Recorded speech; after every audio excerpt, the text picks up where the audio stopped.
Good afternoon, everyone, and welcome to Heritage Talks Online. I'm your host, Dwayne Wilkin, and I'm here with Alison Kirkwood to introduce today's guest, Mark Gallup. Mark has been dredging the archives this winter to bring up the deep backstory behind one of the great engineering feats of the 20th century, completion of the St. Lawrence Seaway. A theme we've explored this season is object histories. The stories artifacts can tell about the past, but it would be impossible to convey in a single object the Seaway's enormous impact on the province of Quebec and the city of Montreal in particular. Nor is the story of the Seaway confined to the 20th century.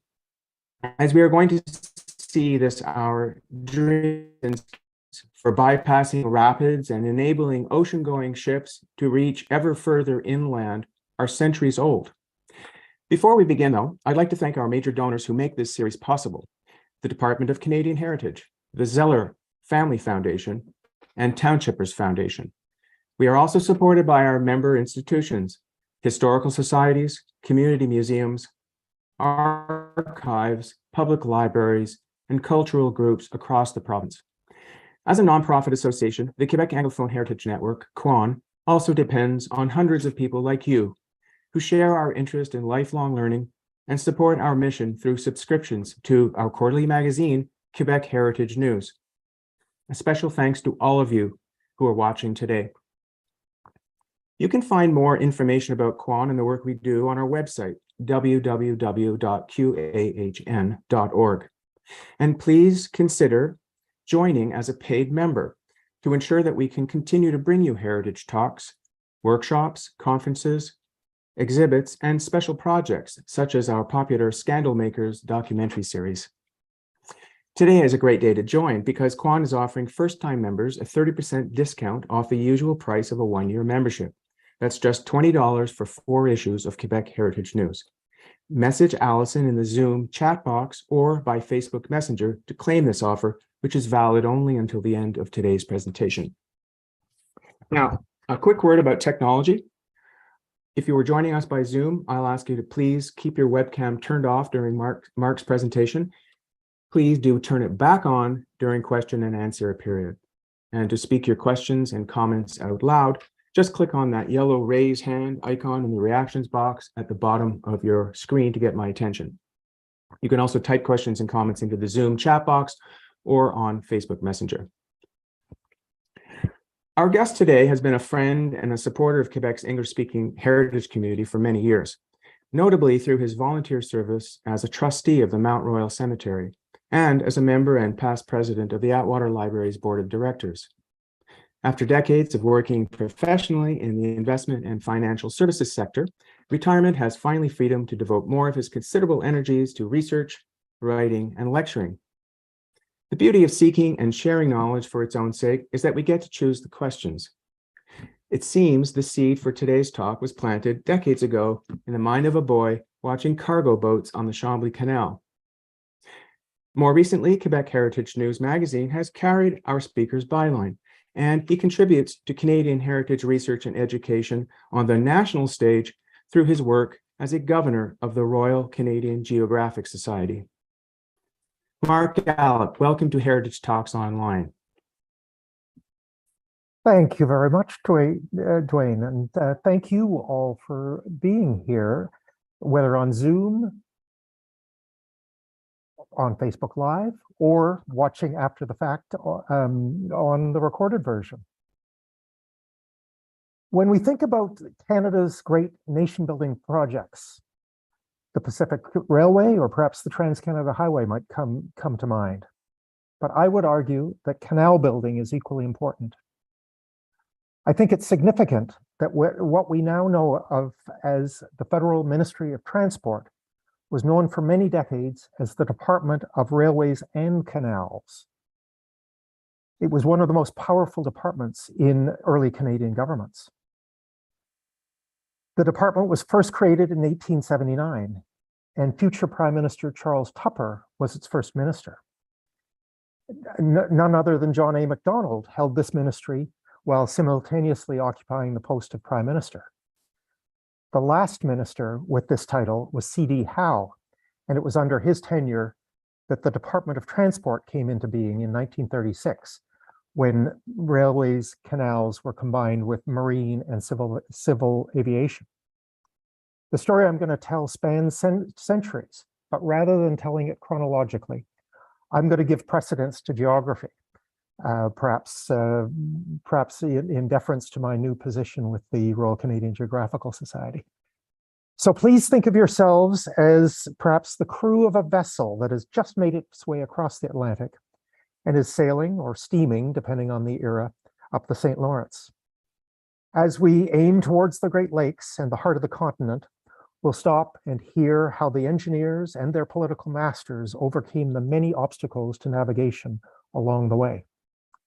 Now, this is going to be a very Quebec-centric presentation, as befits our host, the Quebec Anglophone Heritage Network. This means that the Great Lakes and many places and events, most notably the amazing story of the Welland Canal, will barely get a mention. Now, how did I come to this topic? Because I'm neither an engineer, nor indeed a professional historian, but rather an avid amateur one. It first started with this man and this book that you see here and that you can see in original over my shoulder.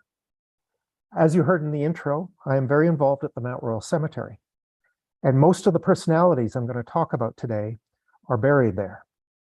I discovered this gentleman by accident when I was preparing a cemetery walking tour with the theme of Montreal and its connection to the sea. His stepmother, Frances Stevens, was one of my tour stops.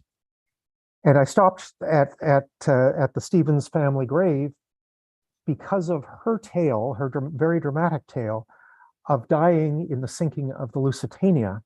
And then 4 months later, the ship that was to bring her body back to Mount Royal Cemetery for burial was sunk by the very same U-boat and captain that sank the Lusitania. While not as dramatic as Frances's story, I discovered that George Washington Jr. Was a man of great accomplishment in multiple fields, especially business, government, and diplomacy. At various points, he was a member of the Quebec legislature, president of the Montreal Harbor Commission, and actively involved with the League of Nations. But it was finding that he wrote this 400-page book that was published way back in 1929 that opened my eyes to the extended history of advocacy for a deep water marine highway between the Atlantic and the Great Lakes. The St. Lawrence, I discovered that the St. Lawrence Seaway was far more than a 20th century story. I also really appreciate this dust jacket and its 1929 image, because unlike probably the thinking of that days, it reminds us that navigation along the St. Lawrence watershed dated way back prior to European arrival. And it reminds us that of that and the importance of the First Nations in the story throughout the centuries. The theme, though, very much from the beginning, and that is the Aboriginal beginning, was a struggle for the control of trade. That's what this story is all about. There were also related military and more recently hydro power generation aims, but these were always generally secondary to trade.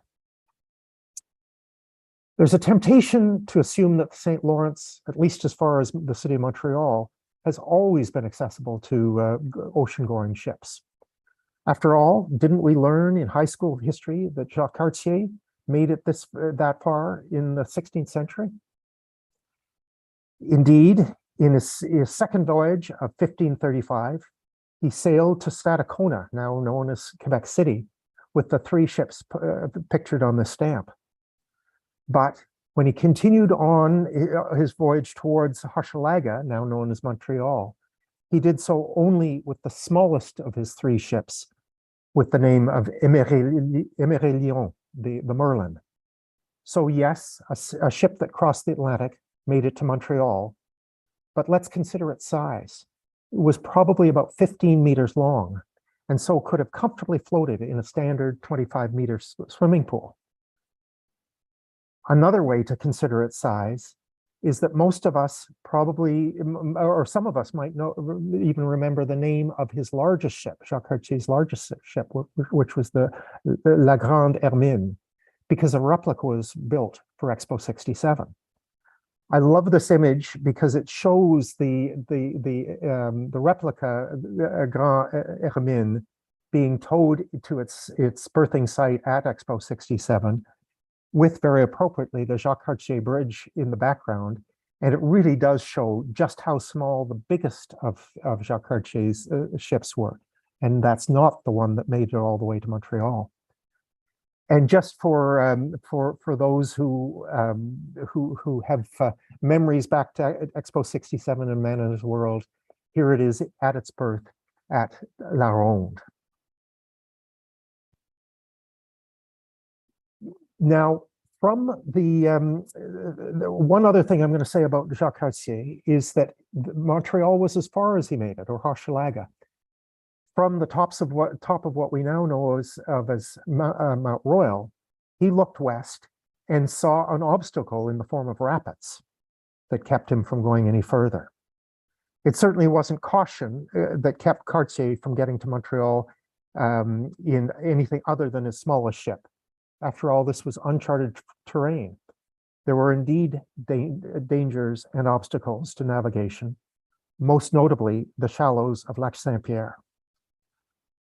But until the 19th century, this created business opportunities for the ports and merchants of Quebec City, especially. There was money to be made by those who owned the port facilities and those who worked there, loading and unloading ships, warehousing and transporting them efficiently through shallower waters. If there's one word I hope you will remember from this talk, I hope it is this one: transshipping. It was crucial to the economic development of Quebec City and Montreal, as well as many other North American cities. I've provided a definition here. One man who excelled at transshipping was the brewer John Molson. After acquiring his brewery in 1786, he applied technological innovation he gained in England to beer production. He similarly applied new technology, most notably the age of steam, to transportation. And in 1809, in partnership with a mechanic and a shipbuilder, constructed the accommodation, which is depicted here at her launch, Canada's very first steamboat, which plied the Montreal to Quebec City route. He bought out his partners very quickly, acquired a fleet of other steamships over the following decade. That decade included the War of 1812, which gave a further boost to this transshipment business, with the need to transport troops and their supplies up and down the river. I'd now like to introduce you to the man most credited with improving transit of passengers and goods as far as Montreal. Like so many of the movers and shakers of the 19th century, John Young was a Scot who immigrated to Canada at a young age. The job that launched his career was as a clerk to the Torrance family. The Torrances were wholesale merchandisers and active in the steamboat business on the St. Lawrence, initially in competition with the Molsons, but later as their partner. Young's clerkship offered him ample opportunity to learn the Canadian import-export business and to form views on how to improve St. Lawrence trade. Once he left the Torrance's employ and started businesses in his own name, he became a tireless advocate for canals, railways, telegraphic communications, and trade, not just with Europe, but with the North American continent's interior. Lord Elgin called him the most enlightened merchant and the best political economist I have met in Canada. One can't mention Young without referencing his central role in getting the Victoria Bridge built. But for the purposes of today's topic, I'm going to focus on two other achievements through his positions with the Montreal Harbour Commission, the same one that George Washington Stevens Jr. was later the chairman of. That commission was created in 1830 and quickly set to work building wharves and retaining walls towards the common good. When Young became chairman in 1853, parts of the canal through Lac Saint-Pierre, just west of Trois-Rivières, were less than 3 meters deep. Over his tenure, dredging more than doubled that depth. And you're going to see a fair number of maps. So I love maps, and here you can see, for those of us who don't remember where Lac Saint-Pierre is, just a little west of Trois-Rivières. John Young also initiated dredging in Montreal's harbor and constructed modern wharves, which allowed goods to be offloaded directly rather than by smaller boats. At the beginning of the 19th century, much of Montreal harbor was privately owned and undeveloped shoreline. By the time of Young's death, the old Montreal portion of the port of Montreal would be quite recognizable to those of us who visit it today. The photograph on the right is of a handsome statue honoring Young in front of two of the most important business buildings in Montreal, at least for at least for our topic today. The one directly behind his statue is the 1859 Allen Building. The Allens being two brothers who became the wealthiest amongst the wealthiest of Montrealers through their Allen shipping lines. This building later became the headquarters of the Canadian Pacific steamships after World War I, after the Allen lines were bought out by Canadian Pacific. Today, it is the headquarters of La Société de Vieux-Port. Behind the Allen Building is the 1876 Harbor Commissioners Building, which is today a private club owned by the Fondation Daniel Langlois of Cirque du Soleil fame. The statue and the nautically themed fountain were sculpted by the renowned Quebec sculptor Louis-Philippe Hébert. The inscription on the monument reads, "Honorable John Young, through whose foresight, public spirit, and energy, Montreal has become the national port of Canada." So we've moved forwards and backwards in time in our more imaginary voyage inland. We now have clear sailing for ocean-going ships all the way to the port of Montreal, thanks to John Young. But we're faced by that obstacle spotted by Jacques Cartier from the mountain, those rapids. In the early decades of French settlement, the rapids stopped water transport, but goods and people still moved by a portage road to the calmer waters of Lac Saint-Louis. It didn't take long for human ingenuity to attempt a solution. In 1689, Father Dollier de Casson, the superior of the Sulpician order, which held the seigneury of the island of Montreal, ordered digging to commence on a canal to connect Lac Saint-Pierre. Let's see if I can make my pointer work. That's Lac Saint-Pierre there, which is more or less in the region of what we now know as the Turcotte Yards. So the canal was intended to connect Lac Saint-Pierre to Lac Saint-Louis over here along this stretch. The work on the canal was abandoned after an Iroquois raid on the Lachine village ended a period of relative peace.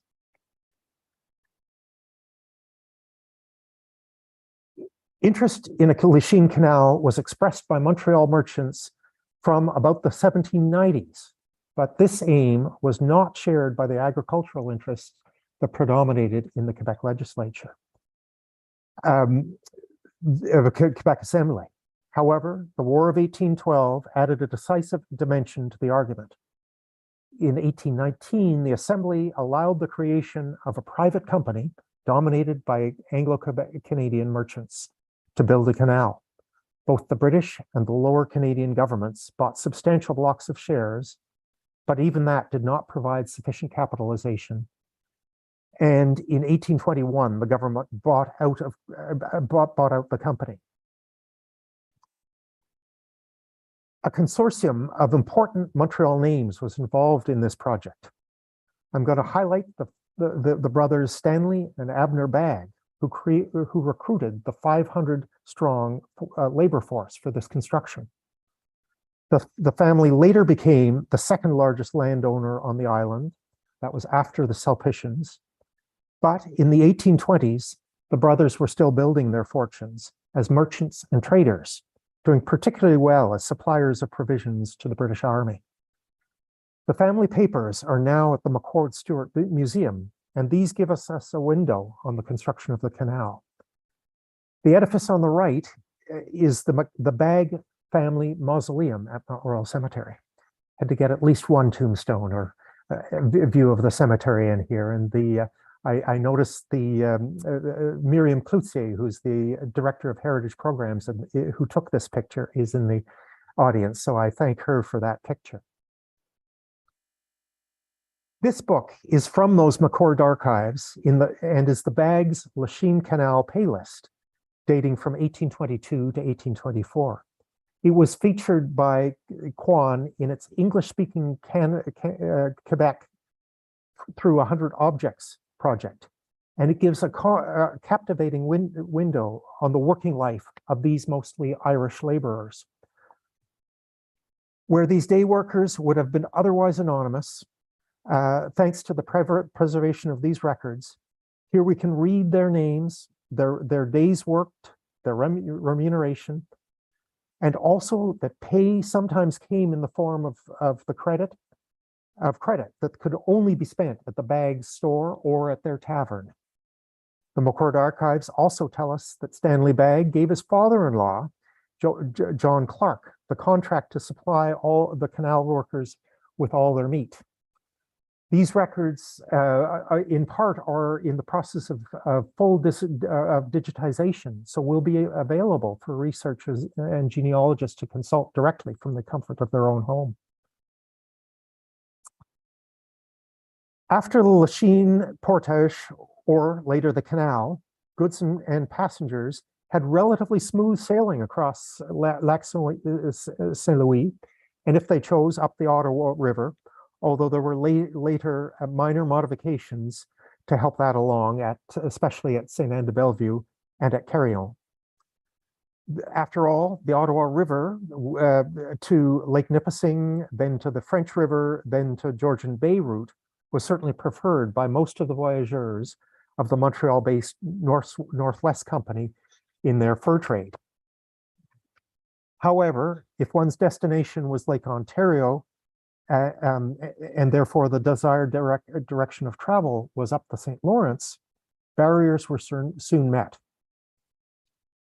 This became an increasing issue as the area of this area of Upper Canada was opening up for settlement to thousands of United Empire Loyalists. So between 1779 and 1782, the Royal Engineers built 3 short canals to bypass the Cascade Rapids.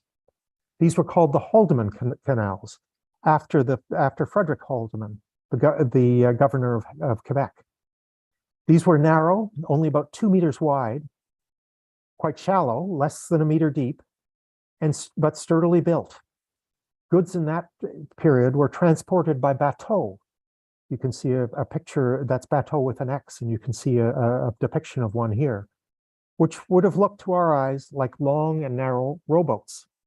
At the entrance of the canal, about 3/4 of the goods and passengers would still have to be unloaded and portaged by wagon.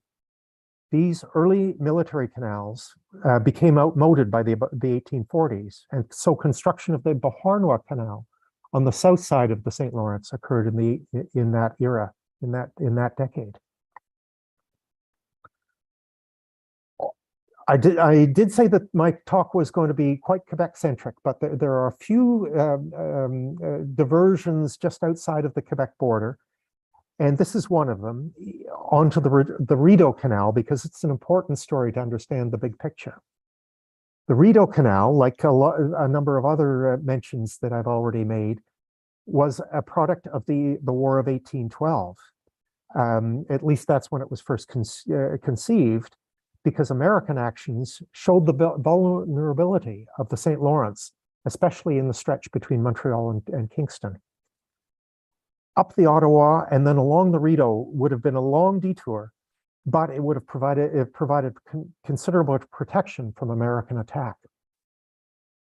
The actual progress on this route started in 1818 with a very prominent backer and an encourager, and that was the Governor General Charles Lennox, the fourth Duke of Richmond. And that started in 1818 with the building of a small canal at Carillon. In 1819, though, a very sad story, because while exploring the route for this canal, Charles Lennox died in a town called Richmond, which is now named after him, which is now a suburb of the city of Ottawa. He died of rabies because a couple of months before, in William Henry, which we now know of as Sorel, he was bitten by somebody's pet fox. After his death, he was transported back to Quebec City, where he was buried with pomp and circumstance in the Anglican Cathedral in Quebec. The Rideau Canal was completed in a remarkably short time between 1827 and 1832, due to the appointment of a very competent manager who's pictured here on a stamp, Colonel John By of the Royal Engineers. Unlike previous canal projects, the actual construction was constructed by contractors rather than the engineers themselves for the most part. And these contractors were often Montrealers, and many of the same personages who were involved in the construction a few years before of the Lachine Canal. Another foray outside of Quebec's borders is the Erie Canal.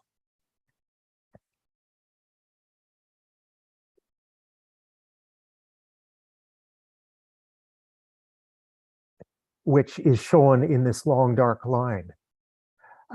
We, in our fictional voyage, have successfully made our way all the way to Lake Ontario, and with no less than two routes to choose from, either directly down the St. Lawrence or through the Rideau Canal in times of military strife. But it's time to detour to recognize that navigation and trade in the St. Lawrence watershed and in the Great Lakes is not just a Canadian story, but a North American one. The Erie Canal was conceived with a twofold aim of opening up Western New York to settlement and making the Port of New York the terminus for trade with the West. At least these were the Americans' aims, obviously not the Canadians. It was quite an engineering wonder in its own right. It is almost 600 kilometers long, and its rise from the start to finish, the rise near Albany, New York, and the finish at Buffalo, New York, was a rise of 600 feet, or about 183 meters. It opened in 1825 after 8 years of construction, with a flotilla of boats led by New York Governor Clinton, taking goods from the Great Lakes states of New York, Ohio, and Michigan, as well as a cask of lake water from Lake Erie, which Governor Clinton ceremoniously poured into the Atlantic off New York City in an elaborate ceremony. He then reversed his journey, taking a barrel of ocean water back to pour into Lake Erie. It was a great engineering achievement, and immediately became a financial success as well. By 1856, just a couple of decades later, the Erie Canal handled more than 6 times the amount of cargo that the St. Lawrence did. By 1869, the quantity of wheat and flour that reached Montreal had grown enormously by 3 times from 1845, but this was still only a third of the amount that was reaching New York City. Now, before I move back into Quebec and on to the next slide, I want to draw your attention to the Champlain Canal, which runs right where my pointer is indicating right here, from Albany and the start of the Erie Canal up to the base of Lake Champlain. It connected the Hudson River with the south end of Lake Champlain.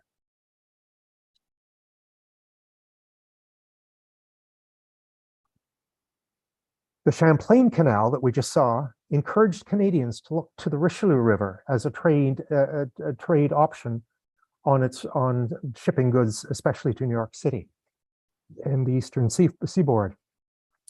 Initial work started in Canada in 1831 at the site of the primary obstacle, the Chambly Rapids. We can see the Chambly here with Fort Chambly right on the point on this magnificent picture that I purloined from Google, from the internet.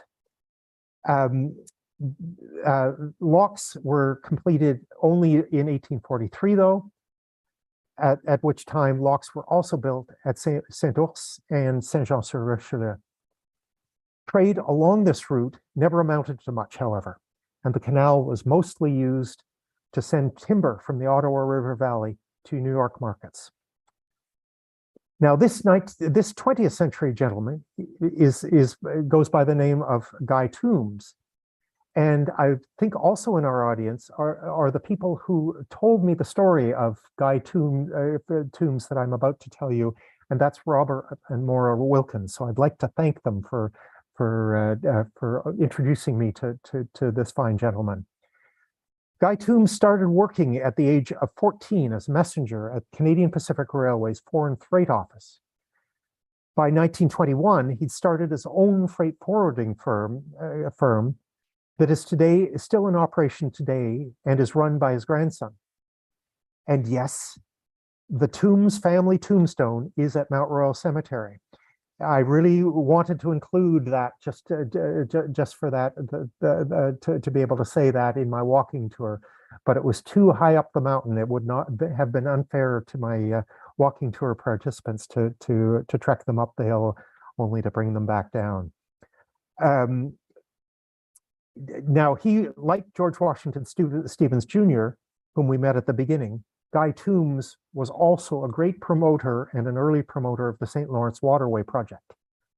But he's part of our story today because he had a particular affinity for the Chambly Canal, even writing a book about it for its centenary in 1943. This photo portrait is taken from that book. More than anyone else, he took economic advantage of the Richelieu River trade route, though. In 1938, he launched a fleet of 7 smaller ships, specially designed for canal passage, built by the Davie Shipyard at Lauson. These ships transported goods between Quebec and the eastern seaboard. The most frequent cargo was Quebec newsprint, destined for the New York City market. The ship that I picture here going through northbound to the Chambly Lock is named the was named the Don Pacco, which was named for the Donnacona Paper Company, which was later acquired by Domtar in 1962.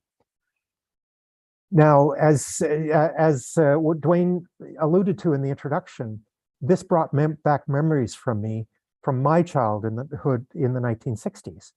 Because my family, my mother's family, has a family country house on Lake Champlain at Lacolle, just inside the Canadian border. I remember that there was always great excitement, particularly on the part of my grandfather, when he spotted what he called paper boats making their way past our property. I now know that these were Guy Toombs' specially designed ships. The last of these traveled this route in the early 1970s. I'm now going to give you a bit of a big picture look because I'm going to skip over in just 2 slides almost a century worth of progress from about 1850 to about 1950. This map that so beautifully illustrates almost all of the certainly all of the Canadian locks and canals that we've talked about so far is from the Department of Railways and Canals annual report for the year 1900. Now, all the canals that we've talked about were in place by that year of approximately 1850. That doesn't mean that work stopped, however. In fact, work never ceased. It was usually about widening or deepening the existing structures. Many of these canals were being turned from what would be called barge canals into a shipping canal. The distinction being a barge canal was that a ship would not move under its own steam. It would be pulled perhaps by horses or other means. In a shipping canal, the ships could still propel under their own guidance. It's fair to say, however, that throughout the whole history of the St. Lawrence watershed shipbuilding, governments were always building for present needs and almost never for future ones. That's why there was always ongoing construction needed. This century, that of 1850 to 1950, was a period of rapid growth, especially in Western Canada and US, both in terms of population, but especially exponential growth in terms of wheat production. Montreal merchants over this period were investing heavily in warehouses and mills to accommodate increased harbor traffic, but also in anticipation of the competition from an enlarged shipping canal system that they were anticipating. Sometimes new canals were built in close proximity to their predecessors. We learned about the Haldeman canals from the 18th century and how they were replaced by the Beauharnois Canal in 1843. The Beauharnois Canal here is on the south side of the St. Lawrence. But that 1843 canal was itself replaced in 1899 by the Soulanges Canal back on the north side of the St. Lawrence. The Soulanges was straighter, which allowed ships to progress more rapidly. It raised ships over 5 locks, raised them over 25 meters, or lowered going in the other direction. And another innovation was the introduction of arc lamps that was powered by water diverting from the canal, which allowed for 24-hour-a-day operation. The old Beauharnois Canal was filled in, and only a small portion of it remains to be seen today in Valleyfield. Another key consideration for this 1850 to 1950 century is the railways, very important to North American history. It's a key consideration for us because I wanted to spend this slide looking at how canals and railways interrelate before we turn back to the advocacy for the St. Lawrence Waterway Project. Canada's first railway line was the Champlain and St. Lawrence, with our friend John Molson as its key backer. It opened in 1836 and ran from La Prairie to Saint-Jean-sur-Richelieu. After that, there were many other similar short lines built in Canada, but all the grander long lines were somehow connected with US trade. The longest of all the early ones was the Grand Trunk, which initially ran from Portland, Maine, through Montreal, and all the way back to the US border at Sarnia, at the bottom of Lake Huron. While railways were initially being proposed in a Canadian context, it was assumed that there would be a symbiotic relationship with the canal system. But once built, they proved to be competitors rather than allies. And Montreal was, of course, the headquarters of the Canadian Railways and of the men who controlled it. And here we see a great early 20th century postcard showing the Montreal harbor and its affiliation and its interconnection with the railways. Canal construction and expansion was almost entirely government controlled. By contrast, the railways, although established with government support, were in private hands.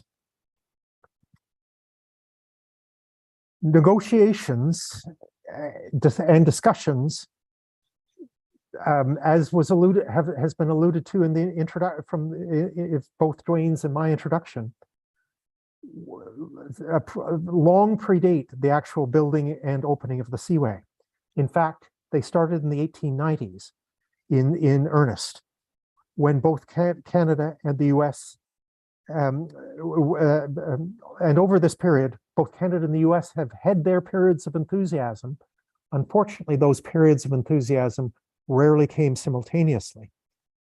Now, because photos of conferences and parliamentary debates don't provide much visual stimulation, I'm instead showing you here on this slide what the finished product looks like.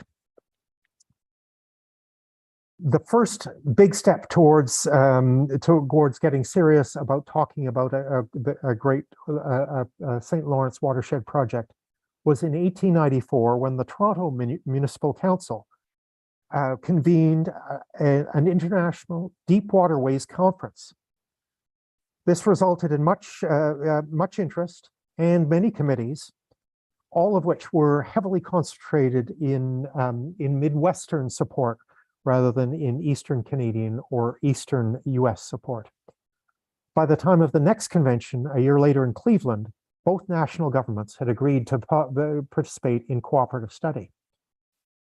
Now, a major problem over the decades was that Quebec and Eastern Ontario were generally either indifferent or outright hostile to the expanded Waterway project.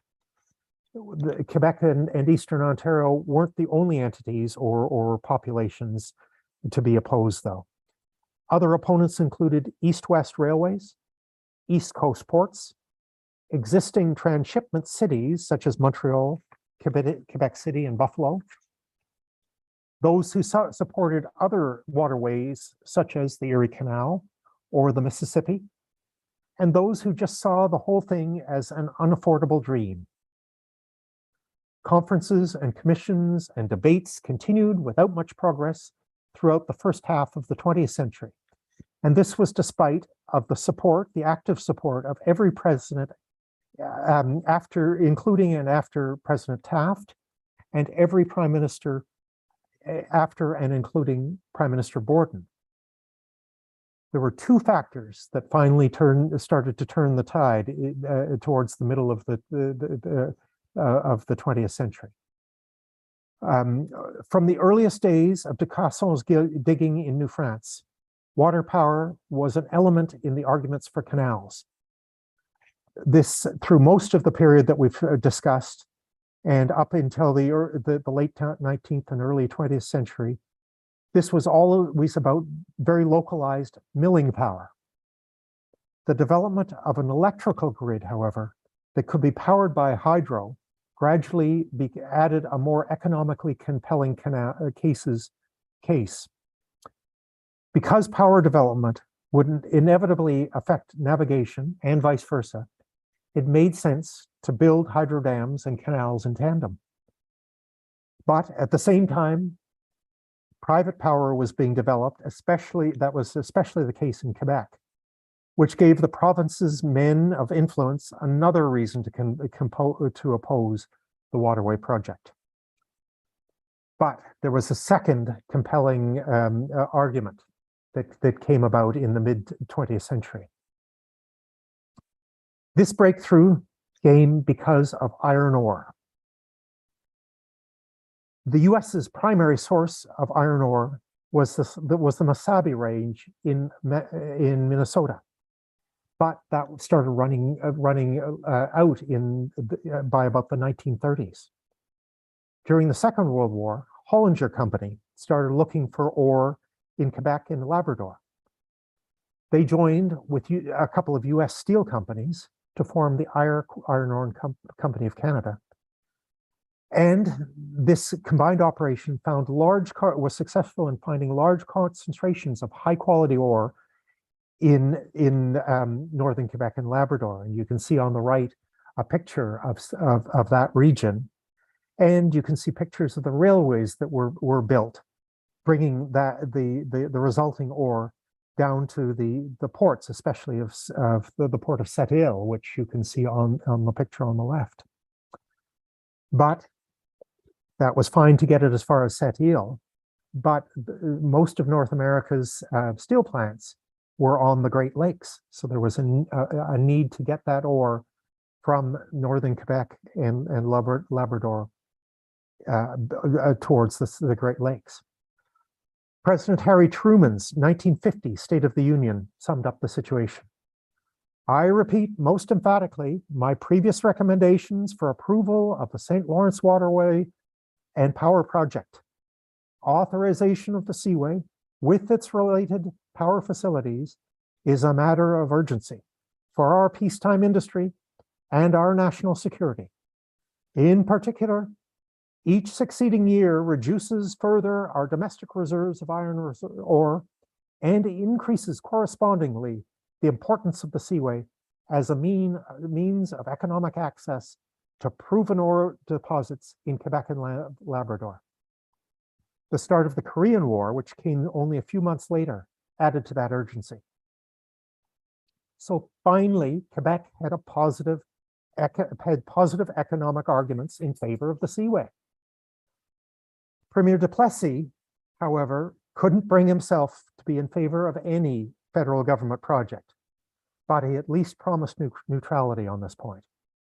So by the early 1950s, we had economic reasons to go, but there was still US political inaction. Canada announced that it would proceed on its own. At first, the Americans refused to believe that Canada would undertake such a mammoth project without their help and assistance. But the US soon came to realize that the Canadians were serious, and that if the US did not participate, Americans would be in the embarrassing position of depending on a foreign country to move American goods in and out of the Great Lakes. Bills were presented to the Canadian Parliament in 1951 to this effect that passed unanimously. So after 60 years of advocacy, in 1954, finally, legislation was signed by President Eisenhower, approving the Joint Seaway and creating the St. Lawrence Seaway Development Corporation. Canada formally agreed to US participation a few months later. The man in the center of the photograph on the right is Lionel Chevrier, the Canadian most responsible for overseeing the construction and completion of the Seaway. He was a Franco-Ontarian from Cornwall and an MP for that riding from 1935 to 1957. However, he moved to Montreal in 1957 and was elected 3 more times in Laurier, the riding that is currently represented by Prime Minister Justin Trudeau. Chevrier was Louis Saint-Laurent's Minister of Transport for almost a decade before he resigned in 1954 to become president of the newly created St. Lawrence Seaway Authority.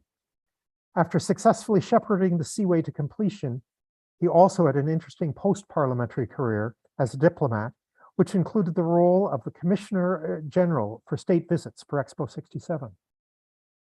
Now, fortunately, things could move fairly quickly because studies and plans had been taken going back decades, especially on the part of HEPCO, which was the Hydroelectric Power Commission of Ontario, and the US Corps of Engineers.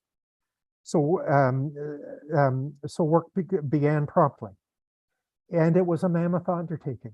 More than twice as much earth was moved as for the construction of the Suez Canal a century earlier. Expropriation was massive, but generally was done at an acceptable market value plus 15%.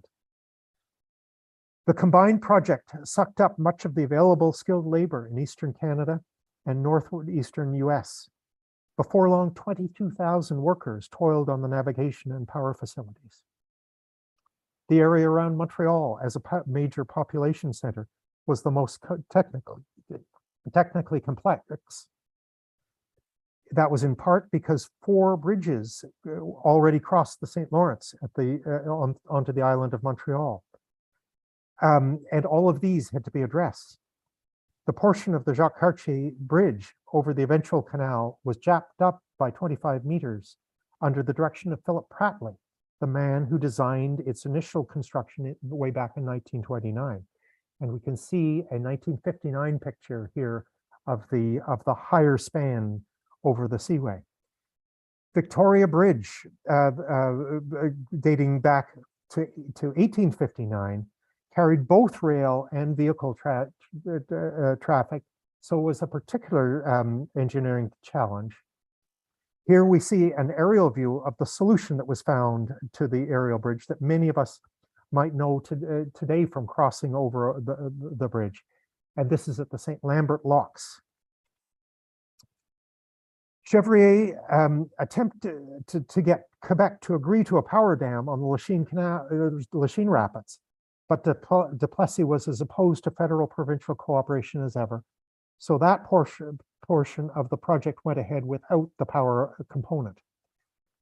The original Lachine Canal was too built up to consider expansion for the Seaway. But the 1950s plan first called for a canal on the north side of the river.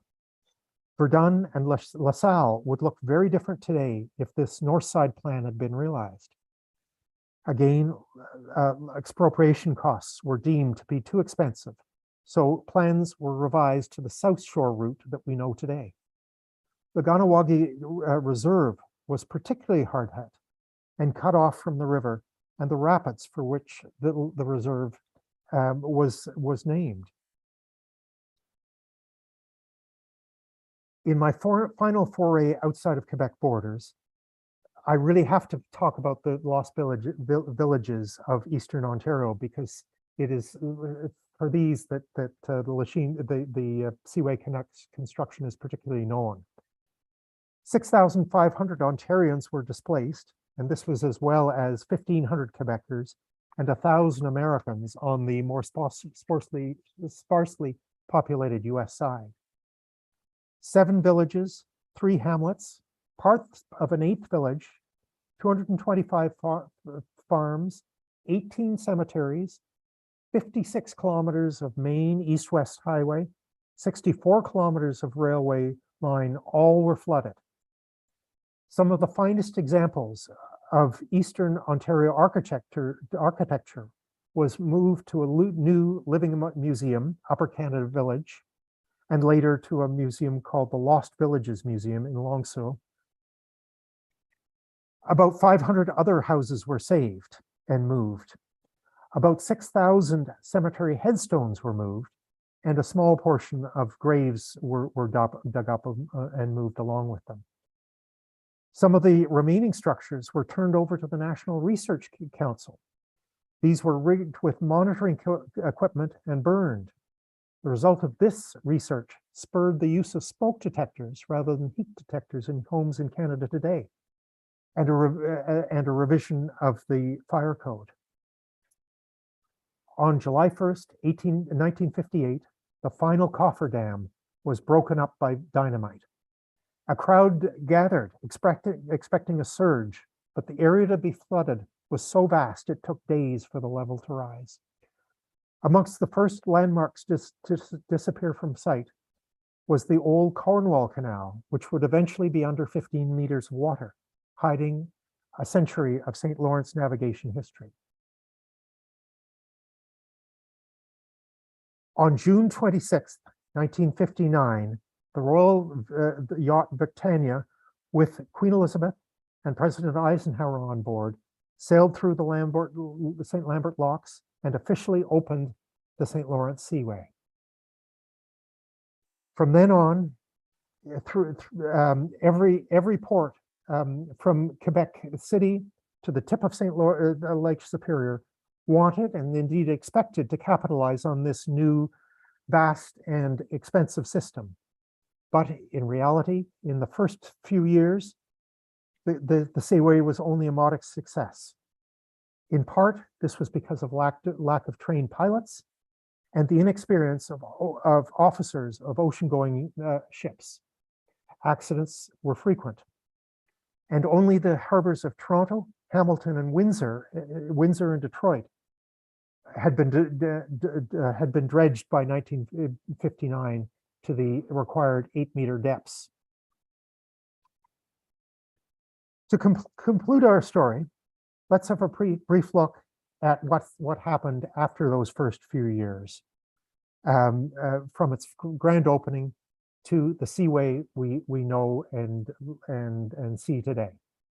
And this picture on the right was taken by me in November as I passed by train over the St. Lambert locks, and they are indeed very much in use and in action today. As we learned earlier, from the earliest days of canal building, construction has always been focused on current needs rather than long-term ones. And unfortunately, that was the case for the Seaway. It did have its greatest heyday in the 1960s and did great business. But general cargo started to decline as early as the late 1960s in favor of containerization, which we see here in the port of Montreal on the left. Montreal and also Halifax were then and continue to be major container port and container ship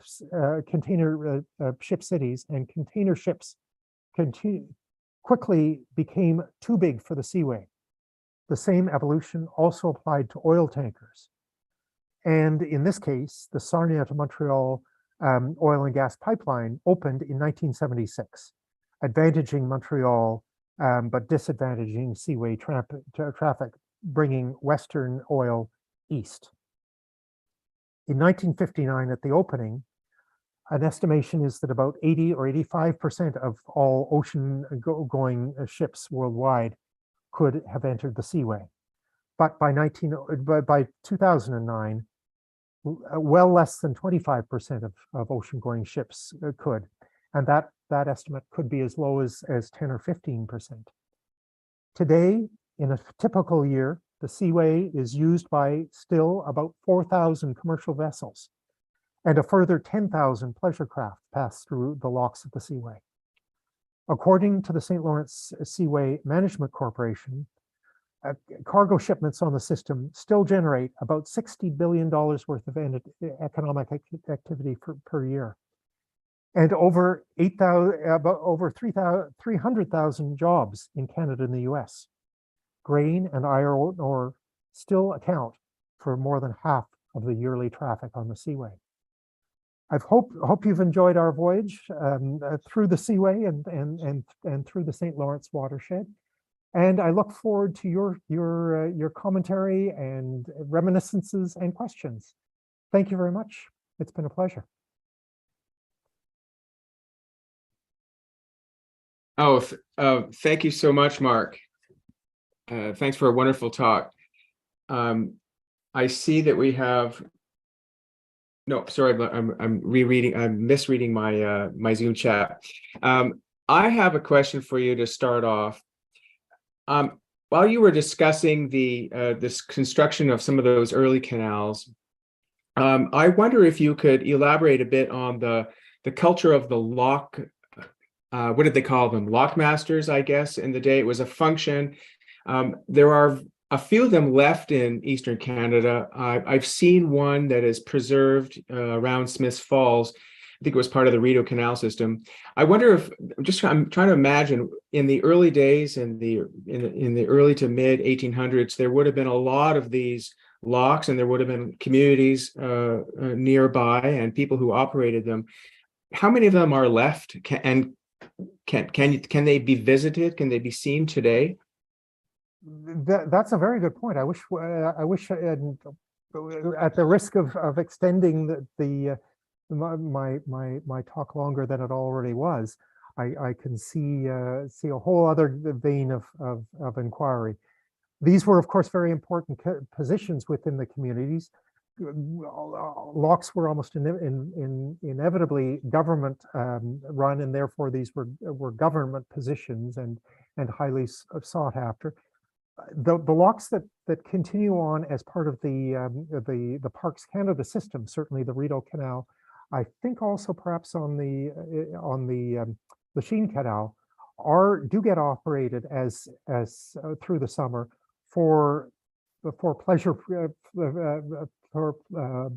pleasure craft operation and by Parks Canada employees, I believe. I'd love to know more, and perhaps people in the audience know more about what it was like to be a lockmaster in those days. I imagine it was a position of particular influence and perhaps a little bit of power. You could speed boaters on their way or hinder their progress as one saw fit. Thanks. And so that the question is opened up to anybody in the meeting right now who might have an answer or an idea where we could find more information about that. I have a question from Wes Daru. Wes asks, how did Kahnawake mitigate its losses? It lost, of course, a lot of territory during the expansion of the Seaway in the 50s. Have you followed that up, and you know how they adopted or have sought compensation for those losses? It is. I think I could go as far as to say it remains an ongoing sore point, a point of contention and dispute. And I would say this even more than the economic compensation. It's about the spiritual, the generational connection to the water, to those rapids, and to the means of livelihood of fishing, the means of sustenance of fishing. It was brutal for the Kahnawake, and also the New York Mohawks also feel the grievance of that loss. There is material that I do remember reading online in preparation of this, and I'm hesitating to talk about specifics about where these cases stand and and how formally they're currently being disputed, but they certainly are being felt, that the initial compensation is deemed to be inadequate because of the multi-generational, multi-century tenure of those Aboriginal lands.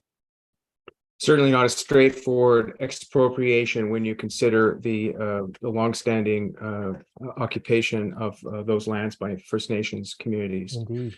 A comment from Catherine Odell, who writes, very interesting, your talk, especially as some of my ancestors worked on building the Lachine Canal, and others worked for the Montreal Harbor Board. Thank you. I imagine there are several of us in the audience today who have a connection in one way or another to one or more of these canals that you've talked about.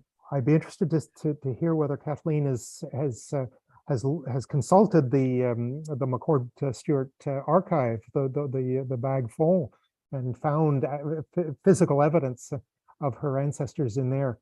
If she has not, it will become much easier in the months to come when those go online. Mark, in your discussion this afternoon, you have pointed out a couple of times of the different schemes by which the canals and later the railroads were operated. And I think that reflects also the competitive nature of the canals in the early days. I wonder if you could discuss a bit more about that culture. You reminded us that the canals were government-owned, government-run institutions. They were built with public monies to achieve a common good, which was to boost trade and so forth. The railways were operated by private companies generally, and amazingly, this canal, for all I'm talking about the Seaway itself, but finally comes to realization in the 50s, and it really reaches its peak within a decade and has been on the downturn ever since. So all of this public money, all of this investment in all of this expropriation, all of this disruption of the natural waterways, for what? Indeed, and the one thing that I think would be evident from my talk, but I did not emphasize for want of for a desire to try and limit my talk, is the vast environmental damage that's happened because of those canal and of Canadians, of North Americans trying to harness nature, often at great environmental expense. I'm sorry that I've sort of lost the train of your question.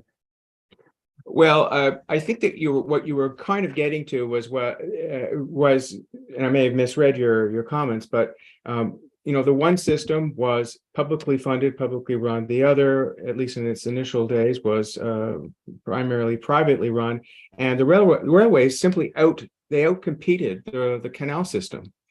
Do you have any thoughts on that and why that was so? I'm not sure I have anything profound to add to that, other than the political machinations. I did point out that the railways, although that they were privately owned, in the end they were very much funded by taxpayers in the main. At least the major projects. If there would be very interesting what if analysis, or perhaps economic history analyses of, was it worth it sort of analysis. Did the amount of disruption of, say, more specifically the Seaway, it certainly was boom years in the 60s, and it continued to if we can believe the Seaway the management corporation, talk about the $60 billion worth of trade and economic activity. That's nothing nowadays either, and that continues along. Although of course canals have to be maintained. They will not, without the Seaway, without reinvestment, they would quickly fall apart and become inoperable. So I don't have an answer, but it's a very interesting, intriguing question. Thank you. Now I'm going to ask another question. Go back to my heritage interest about these. You talked about the towns, mostly on the Ontario side of the provincial boundary, that were lost, sunk beneath the waters in order to make way for the canal. But some of the canals, some of the older canals too, were lost. You mentioned the one in Cornwall. Whatever happened to the Haldimand canals? That I think this was the canal that was a small, narrow military canal made for bateaus. And I'm sorry, but I can't quite place exactly where it would have been. But there were three of them. The first of them that one encounters is at the Cascade. Okay. The town of Cascade now, the Cascade Rapids, and then there are two more. They weren't very big. I've read there are sort of archaeologically minded historians who have got very good websites about going and finding vestiges of these old canals, where I found some of the information. The Beauharnois Canal on the south side as well. An excellent website that I found. It may be the one in the Seine that also looked at what's left of the Cascade Canal, and the other two that I'm not remembering the names of. So we can see, if out and about in the summertime, happen to be driving by, if you make a point of driving down, you could actually see some of the vestiges of these early canal systems. And okay. I would say most of them, if apart from the ones that are underwater, where one would have to have scuba gear to Very visit. Interesting. Rod McLeod is here, and he has a question. So I'm going to ask Rod, would you please, well, I can do it for you, I guess. Unmute you. Go ahead, Rod. Thanks. Hi, Mark. Really interesting, and I'm just picking up on what you were just saying now about what if. My first thought was, years ago, I remember hearing about the Erie Canal, that oh, if they hadn't built the Erie Canal, Montreal would be 3 times the size, or certainly would have been by the end of the 19th century. All that kind of fun stuff to speculate on. But then I was thinking, and just building on Dwayne's question just now, um, the idea that we lost all of these villages, but we gained Upper Canada Village, and I was going to bring that up in a bit of a snarky way, although I've spent many happy hours of my childhood in Upper Canada Village. But I wonder whether it, in fact, by building something like Upper Canada Village, and there have been other examples of that, Rodden and so forth. I'm not expecting you to know this, but I wonder what your thought is. Has this perhaps contributed to the appreciation for heritage that we have today? I mean, I know this kind of a magic time in the 50s and into the 60s when we started as a society kind of realizing, hey, we're losing stuff and maybe we should be preserving it. A lot of this, of course, is Montreal buildings and other buildings being torn down for freeways and things. But maybe that was an interesting blessing in disguise that we had to. Somebody got excited about preserving all of these old mills and so forth, and bringing them all together, which is a crazy thing to do. I don't know. Is that something we should be thankful for as far as the Seaway is concerned?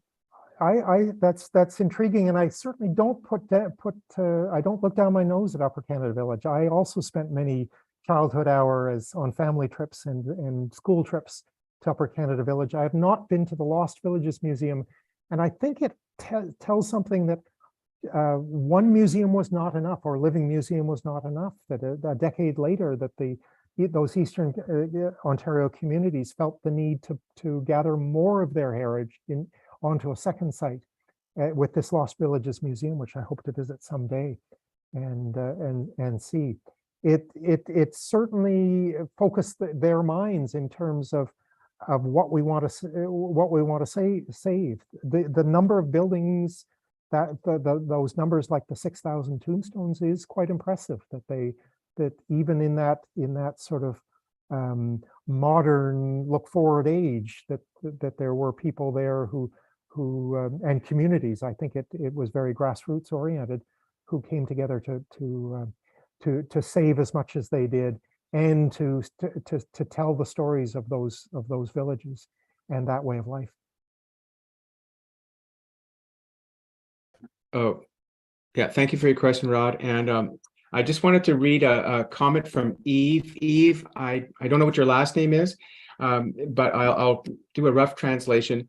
Thanks you for your presentation. And he has something to add. He says that when the Seaway opened in 1959, the town of St. Lambert received $125,000 to compensate the town for its loss of access to the river and its swimming pools. I guess it had some swimming pools that were there between the river and Moffat Island. Now, this sum of money has served to build what they call today the Seaway Park, Parc de la Voie Maritime, where there is a pool and I guess a skating rink. Anyway, the park has been rented for a long time from the Seaway Corporation, and the city, or was rather rented from the city rented by the city for a long time, and then was sold to the city in the 1980s. So there was some benefit that came from that. The town has been able to recover its access, I guess, to the along the river. Go ahead. Sorry. Thank you, Eve. And given that between the Eve and the St. Lambert, I know exactly which Eve. This is from the most knowledgeable person I know about the history of St. Lambert in particular, and the South Shore in general. And this presumably was over and above individuals who, this was I gather a compensation to the municipality over and above the compensation to individuals for the private properties that would have been expropriated. Next, we have a question from Kevin Erskine Henry. Kevin, you're next. Just please unmute yourself, and you can ask your question.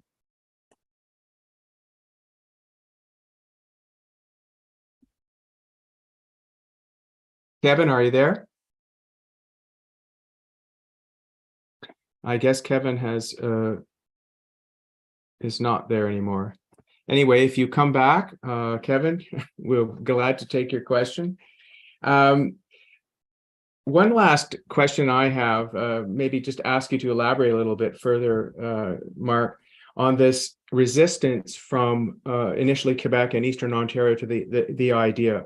I know it took several decades from the beginnings of the idea of an integrated seaway. And as you mentioned in your talk, there was some resistance, some pushback from Quebec. I think it had to do with your what you described as the transshipping industry, and if I'm not mistaken, could you elaborate a bit on that? Like, what did Quebec and parts of Eastern Ontario and perhaps other communities along the St. Lawrence feel might be lost with a project of this scale, apart from obviously land and cultural access to the river? Was it economic? I think a lot of it. I think the primary objective or the objection was economic, and this came from the power brokers, if I can use that word of the regions. Quebec and Montreal were for a very long time massively important international shipping ports. I think of all the liners, the Allen lines, but also the others, all of my ancestors who landed in the 19th and 20th century in principally the ports of Quebec City and Montreal. Much shorter routing to get from the great ports of England and of Great Britain to Quebec City or Montreal than to the U.S. Eastern Seaboard ports. There was the requirement, though, for people to get off the ships in those ports and get on to trains or other means or smaller boats or other means of transport. The same thing was true of goods, and that's why transshipping continued right into the 20th century. I finished with that picture of the containers. That Montreal it does massive business on the containerized shipment, where they're principally being moved on to either trains or in a more recent recent years onto the backs of trucks to be taken onto their final destination. So there was the fear. It was, for the most part, unrealized fears because of the growth of the size of the ships and the Seaway not keeping up with the width of their seaways. So Montreal still did just fine, despite the worries of those Montreal tycoons who thought that they'd be losing business and that their warehouses would sit empty. Their lands would not be nearly as productive. Remember that through all these negotiations, that it's never easy when more than one jurisdiction comes into play, and we're talking direct involvement of two countries and two provinces and several states. There was also the knowing that the people who were going to be expropriated were voters, and those people who would be at best inconvenienced, at worst very put out about being forced off their land, even with compensation. We have a question has come in from Facebook too, and I will summarize it. It comes from Christine Landry Matamoros. Hope I'm pronouncing that correctly. Her question is, more of a comment, she actually has some information to share with us. She recently learned about the ruins on Chimney Island of a French fort used in 1760 to attempt to stop the advancement of the British naval force. Was there any attempt to salvage anything? I guess she's speaking in more terms of modern times. Are you aware of any archaeological work that's been done on Chimney Island? And her comment is that it's intriguing considering the efforts to create the Upper Canada Village nearby was intended to celebrate or preserve that heritage, or preserve heritage, not that heritage. I don't even know Chimney Island, so I'm at a loss. Perhaps somebody else in the audience Okay, well, Rose is more of an expert, and I presume this is in that stretch of St. Lawrence that between Montreal and Kingston. From her description, it's okay, yeah, all right. fascinating. I'm sure divers would have explored, but whether anything was salvaged before it was put underwater, I don't know. On that subject of diving, I understand that people who are hobbyist divers do find that stretch of the St. Lawrence very interesting in Eastern Ontario, where the villages or the remains of some of those villages can still be visited. If you're interested in strapping on dry suit and tanks, yeah, you can go ahead and do that.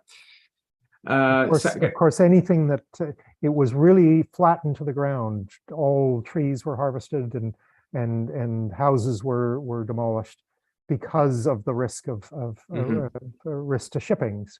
But anything that was flat remained there, roads and cemeteries and all the rest, and foundations. Just a comment also from Paula Young coming from Facebook. Comment question. She wonders if you've given any thought to having the remains, cemeteries would be part of it, under the water for all this time. And is there a risk of pollution? Was there ever a risk of pollution in creating that, in submerging that part of the developed community? I'm sure there were lots of possibilities, of which probably cemeteries were the least of the engineers' worries. I'm sure things like gas stations and septic tanks and so on would have been a greater consideration. As a cemetery trustee, that it's an area where I do know a little about. The 19th century burials would have been quite natural. Into the 20th century, there would have been some embalmed remains, which would have included chemicals, but which would have not been great for the environment, but probably the quantities would have been pretty modest. Mark, I think we're going to leave it there. It's coming on 3 o'clock right now, but I invite all of you to come back again in a couple of weeks. We have 2 more talks in this series. Mark, as always, pleasure to work with you. Thank you very much for today's presentation. Very much appreciated. Thanks to all of you who joined us today. And I'll let you know that our next talk is on the 2nd of March. And we'll be looking at the history of Montreal's art world with Lauren Houston, an art historian from Montreal. Promises to be very interesting, finding out how the Art Association of Montreal helped to create a whole new industry in our largest city. So we'll see you then, March 2nd, same time, 1:30. It's a Thursday. Thanks and take care. Thank you all. Goodbye. Bye.